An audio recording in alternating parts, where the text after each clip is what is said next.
I survived. I should be a vegetable laying on a hospital bed right now, but I'm not. Tonight at 5, he survived the crash that killed 2 of his friends as they raced down a highway trying to get away from a man chasing them.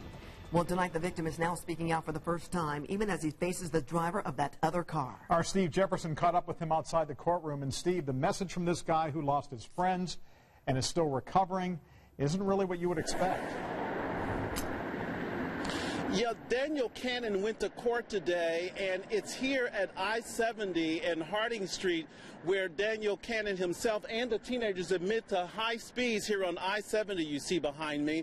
Now, in court today, the judge also set trial for later this summer, and one of the teenagers who survived the crash is amazed that he's even able to walk and talk. You want to say anything you want to say at all? No, sir. Daniel Cannon didn't have much to say on his way into the courtroom for his initial hearing. The 27-year-old faces 7 felonies in an April 18th fatal crash here on Interstate 70.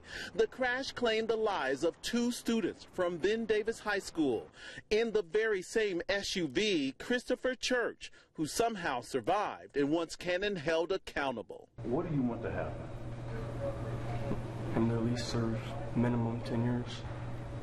In your heart of hearts, do you think that's going to happen? With all the felonies he has, most likely. Prosecutors filed those long list of felonies, saying Daniel Cannon caused the crash by chasing their SUV full of students. In court documents, investigators say during questioning, Cannon admitted that he chased the vehicle at a high rate of speed in and throughout interstate traffic. Cannon reportedly also admitted to traveling at least 90 miles per hour during the chase. Christopher shared these photos of Ben Davis students Brandon Gross, who died at the scene, and Taylor Parsons, who died at the hospital. And they were like my best friends. Christopher says since the crash, he's come a long way. These are photos from his long hospital stay after the crash.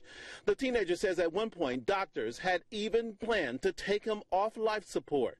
Despite losing 2 best friends, he considers himself a walking miracle. Well, I sustained a diffuse axonal brain injury, and I survived. I should be a vegetable laying on a hospital bed right now, but I'm not. In court this afternoon, Daniel Cannon told the judge he plans to hire his own attorney. Although Cannon didn't say much going into the courtroom, he did share something with Eyewitness News after the hearing that he wants the victims to know. We'll have that for you coming up at 6 o'clock. Andrea, back to you in the studio. It's going to be an incredible story. Thank you so much, Steve.